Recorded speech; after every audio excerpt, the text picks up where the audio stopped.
السلام عليكم ورحمة الله تعالى وبركاته كسر هذا بغداد أونلاين أكاديمية كورسدني Project Management for Beginners maanta waxaa bilaabaynaa moodulka labaad oo ku saabsan project planning amaba qorsheynta mashruuca moodulkan wuxuu ka kooban yahay cashiro dhowr ah waxaan ku bilaabi doonaa defining a project qorshe dejinta mashruuca wuxuu ka bilowdaa in la dhangareeyo la qeexo marka hore mashruuca mashruuca qeexitaankiisa waxaa udub dhexaad u ah 7 su'aal oo basic ah in laga jawaabo runtii waxaana jiri doona runtii project definition document waxa la yiraahdo ayaa jiri doona oo ugu dambeyntii la rabo in la qoro projectigaas ama documentigaas intaan la qorin 7 su'aal oo waxaa muhiim ah in la isweydiiyo in other words project definition documentiga amaba documentiga qeexaya mashruuca wuxuu ka jawaabayaa basically 7 su'aal ayuu ka jawaabayaa 7 su'aal maxay yihiin marka why are we doing this maxaan u sameynaynaa mashruucan halkan waxaa laga hadlayaa purpose ama hadafka loo sameynayo mashruuca why are we doing this is really very important marka halkan waxaa lagu cadeynayaa lagu qeexayaa the purpose of this project sababta mashruucan loo sameynayo maxay tahay very important طبعا regardless مشاريعda ahdaaf badan iyo purpose badan ayaa loo sameeyaa so marka projectiga dadka laga rabo inay fuliyaan amaba hay'adda ama organizationka fulinaya mashruuca waxaa looga fadhiyaa intaan mashruuca sidiisaba la bilaabinba oo haga anaga waxaan ku jirnaa qorsheyntii ayaan ku jirnaa soomaa so marka waa in la qeexo marka hore purpose of the project su-aasha kale oo muhiimka ah uu ka jawaabayo project definition documentiga waxa waaye what organizational level amaba goals does this project support in other words the goals and objectives so marka horaan oga soo hadalnay mashaariicda waxaa loo baahan yahay inay noqdaan kuwa la jaan qaadayo ahdaafta iyo yoolalka iyo hiigsiga organizationka ay leedahay so markaan babuska aan sheegnay waxaa halkan la isweydiinayaa su-aasha xigta oo ah which objective amaba goal uu support gareynayaa amaba uu inline la yahay mashruucan طبعا organization walba waxay leedahay objectives iyo goals ayay leedahay oo ay higsanayso ay rabto inay gaarto so marka su-aasha marka la isweydiinaya waxay tahay mashruucan sidee uu ula jaan qaadayaa amaba uu support gareynayaa objectiveska iyo goalska ay leedahay organizationka su-aasha saddexaad ay muhiim tahay in uu ka jawaabo project definition documentiga waxa weeye how does this project fit with the other projects that are going on scope project context project dependencies halkan waxaa la isweydiinayaa sida uu ula jaan qaadayo projectyada kale ee socda طبعا organizationka waxay sameynaysaa different projects ayay sameynaysaa so marka projectigan exactly xiriir noocee kala dhaxeeyo how does it fit projectyada kale طبعا halkan waxaa laga hadlayaa markii laga fiiriyo scope ahaan scope ahaan yani ishak muxuu ahaa xaddiga mashruuca markii la fiiriyo iyo contextiga markii la fiiriyo halkan waxaa laga hadlayaa how the project is related with other projects iyo project dependencies waxaa loo jeedaa sida activitieska projectiga ay u yihiin kuwa iskugu xiran oo mid walba dependent on the other uu yahay ayaa laga hadlaya so marka in overall su-aashan waxay ka jawaabaysaa sida projectigan ama mashruucan la fulinayo amaba la rabo in la fuliyo u fit gareynayo mashaariicda kale ee already ongoing-ka ay socda very important yani مثلا for example organization ka shaqeysa arrimaha caafimaadka ee ka shaqeysa waxay rabtaa inay bilowdo campaign oo la xiriira vaccination amaba ishag muxuu talaalid oo jadeecada laga tilaalayo caruurta مثلا for example so marka waxa la isweydiinaya mashruucan rabno inaynu bilowno tilaalida jadeecada sidee uu u fit gareynayaa projectyada kale already socda مثلا waxaa laga yaabaa projectyada kale already socdo inay tahay mashruuc مثلا washa socdo already amaba waxaa socdo mashruuc kale oo ishag muxuu ahaa basic health care services lagu provide gareynayo ama mashruuc nutrition ah ayaa socda so marka yani waa inuu ii sheeg project definition documentiga ka jawaabo sida projectigan uu u fit garaynayo other projectska sidoo kale what is the expected benefit from this project very important sidoo kale project definition documentiga waxa waaye waa inuu ii sheeg muxuu ahaa ka jawaabo su-aashan ah benefitka laga rajeynayo maxay tahay faa'iidada laga rajeynayo maxay tahay halkan waxaa laga hadlaya expected benefits ama the business case amaba value success criteria intaasoo dhan waxa waaye waa waxyaabaha looga baahan yahay in project definitionka laga dhex helo oo ayna ku caddahay what is the benefit dabcan business case markii la leeyahay dabcan mashaariicda of course ma aha mashruuc mar walba dadka qaar hadday maqlaan mashruuc waxaa laga yaabaa in maskaxdooda kusoo dhacdo mashaariicda khayriga masaajid ceel isbitaal iskuul mashaariicda ereyga projectiga dabcan xataa shirkadaha privateka ah amaba for profitka mashaariic waaweyn fuliyeen hadda maalan magaalada muqdisho mashaariic waaweyn ka socda waxaa ka mid ah dahab tower ayaa ka mid ah oo aad la socotaan oo shirkada dahabshiil ay dhisayso so marka waa mashruuc mega oo multi-million dollars ay ku baxayso so marka halkan intaan mashruucan qorshihiisa markii uu socday of course I imagine in maamulka dahabshiil loo gudbiyay the business case amaba benefitka ay shirkada dahabshiil ay ka faa'iideyso from this project hadda mashruuc kale waxaa la sheegaya marina isheeg dahab marina amaba real estate oo mashruuc kale wadana ay dahabshiil ay fulinayso so marka and so on and so forth so marka waa inuu documentiga definitionka of the projectiga yani isheeg muxuu ahaa uu ku cad yahay the benefit or the business case طبعا expected benefits طبعا mar walba shardi ma inuu noqdo wax profit related ah haddii NGO ay tahay ama hay'ad khayri ah waxaa laga hadlayaa outcome-ka schoolan dhisnay for example village ayaan ka dhisnay tuulo maxaa expected benefitska muxuu yahay dad wax bartay bulsho wax baratay bulshadan inay macallimiin usoo baxaan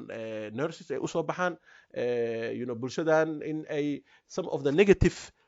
isheeg muxuu ahaa behaviorska ka jiro bulshada inay wax iska bedelaan maadaama ay noqonayaan dad wax bartay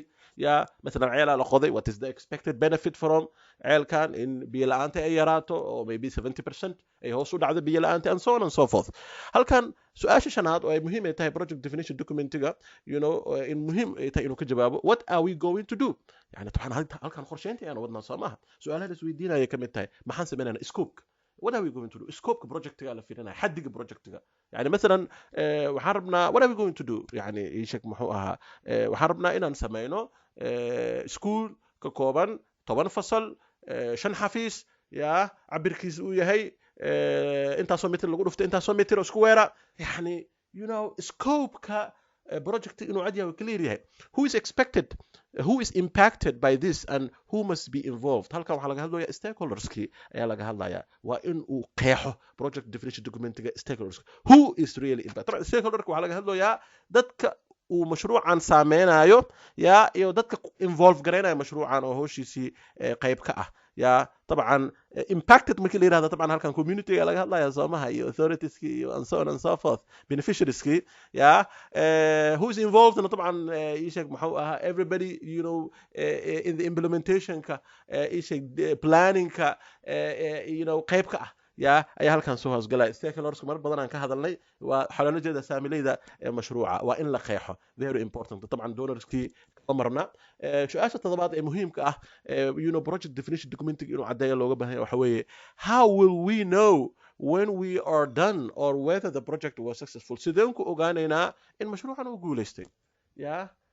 mashruucii waa guuleystay maxaa cadeynayo halkan waxaa laga hadlayaa success criteria halbeegyada guuleysashada mashruuca waa inay noo caddahay oo project definitionka in ay ku caddahay very clearly oo lagu sheego oo ah halbeegyo measurable ah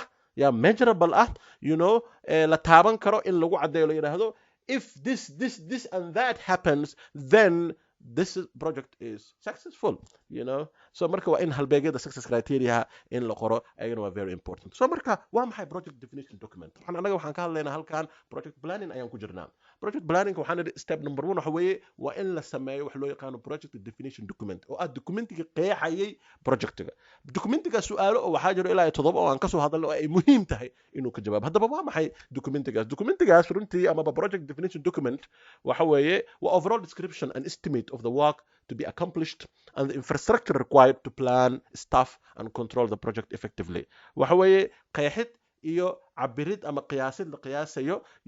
shaqada loo baahan yahay iyo infrastructure-ka kaabayaasha loo baahan yahay si loo qorsheeyo shaqaalo loogu raadiyo la controlo la fuliyana mashruuca so marka waa document runtii qeexaya dhammaan requirementska loo baahan yahay si estimationska loo baahan yahay si mashruuca u noqdo mid hergala so waa maxay required elementska marka okay aniga hadda waxaan rabaa inaan qoro project definition document inaan qoraan rabaa waxaan ku jiraa marxaladii planning ayaan ku jiraa okay documentigaas waxyaabo elements oo waxaa jira ay muhiimta in laga dhex helo elementigaas in terms of questions hadda oga soo hadalnay laakiin in terms of points aan hadda oga hadlaynaa number one waa purpose this session should answer the why question and clearly communicate the expected business value halkan waa inuu documentiga qeexo purpose hore oga soo hadalnay waa inuu purpose ka sheego the purpose of the project and why question maxaa mashruucan loo sameynaya labo goals and objectives waa inuu caddeeyo documentiga it should answer the what are you going to accomplish the question inuu ka jawaabo waa maxay objectiveka iyo waa maxay yoolka looga gal leeyahay projectigan waa inuu caddeeyo very clearly sidoo kale success criteria waa inuu sheego haddaan kasoo hadalnay wuxuu sheegayaa halbeegyada muujinaya in mashruucan uu guuleystay يعني maxaa halbeegi ah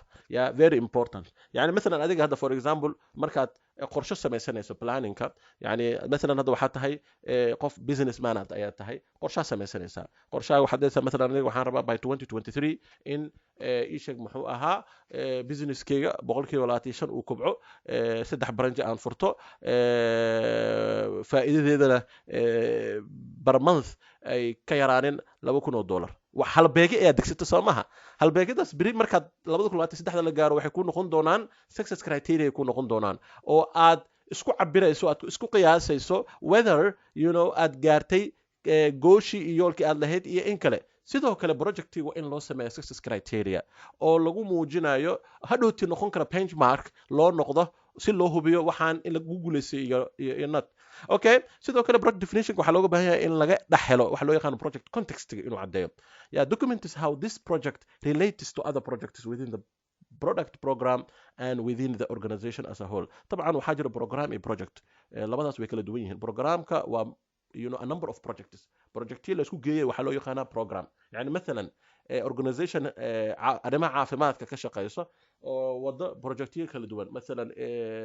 project ishag muxuu ahaa xarun caafimaadka degdega lagu bixiyo project waxay wadaa vaccination wadaa project waxay wadaa nutrition ayay wadaa projectyadaas markii la isku geeyay waxay noqonayaan program a number of a group of projects waxa loo yaqaanaa program so marka waxaa la isweydiinayaa projectigan aan hadda aan rabno inaan sameyno xiriir noocay uu la leeyahay ama how does it fit programs organizationka ay wado iyo overall objectiveka organizationka iyo yoolka guud ee organizationka ay leedahay waxaase loola jeeda project context project dependencies in laga helo waa muhiim project definition documentiga halkan waxaa laga hadlayaa ishag muxuu ahaa how ishag muxuu ahaa the result of this project is impacted by others any dependencies that could impact the results or success factors of this project طبعا dependency waxaa loola jeedaa activities isku xiran for example waxaa rabtaa activity x inaad fulisid x ma fulin kartid adigoon y aadan fulinin very important so marka waxaa la isweydiinayaa projectigan ma jiraan other activities oo ku xiran projectigan oo macnaheedu tahay projectigan ma sameyn karno haddii uusan jirin another project مثلا oo already laga fuliyay very important so marka dependencies marka saas ayaa loola jeedaa oo waxaa loola jeedaa ishag muxuu ahaa maxaa waxyaabaha ku xiran projectigan maxay tahay oo haddii aan la helin projectigan uusan hergeli karin maxay tahay very important يعني مثلا يعني ishag bulsho u baahan wash programs مثلا يعني aan haysanin basic hygiene and sanitation services aan haysanin ishag muxuu ahaa you cannot talk about ishag muxuu ahaa waxaan u dhisayaa مثلا clinic-an u dhisayaa yani so marka clinic-gaas caqliga wuxuu saliimka wuxuu sheegayaa in ay ka horeyso in basic hygiene and sanitation services bulshada ay hesho before that so marka dependencies waxyaabahaas oo kaleeto ayaa loola jeeda in fact within the project markii la fulinayo wuxuu leeyahay phases ayuu leeyahay. Each phase is dependent on the other. Project wuxuu ka kooban yahay activities-da qaar they are dependent on other activities oo lama samayn karo haddii aan la helin other activities before it. sidoo kale documentiga waxaa laga rabaa in laga dhaxlo waxa loo yaqaan scope specification. horaan uga soo hadalnay scope specification. Isheeg halkan clearly designates the organizational process, systems and functional specification boundaries for the project. Should be high level breakdown of the goals and objectives. يعني halkan scope specification horaan uga soo hadalnay scope inuu cad yahay waaye. scope ama xadiga mashruuca waa inuu cad yahay. Scope-kaas markaad cadeyso sidoo kale waxaa fiican inaad sii cadeyso out of scope asagana. waxyaabaha scope ka baxsan inaad cadeyso. Because to better communicate what is considered to be in scope, it is recommended that you clearly indicate the high-level work items that are related or associated to this initiative, but that are not part of this project. يعني out of scope iyo scope kaba labadooda in la qeexo mar walba aad u fiican tahay oo waxyaabahan oo encompassed amaba within the boundaries of this projectiga maxaana projectiga scopekiisa ka baxsan oo aan ku jirina in la cadeeyo oo waxyaabaha inay ka muuqato mar walba project definitionka documentiga ayay aad iyo aad ay ku fiican tahay. طبعا qayb kale ayaa noo hartay oo weli waxaan sii wadi doonaa elements of the project definition document. inta ku kulmi doono waxaan ka tagay fi amaan illah. wassalaamu calaykum waraxmatullaahi wabarakaatuh.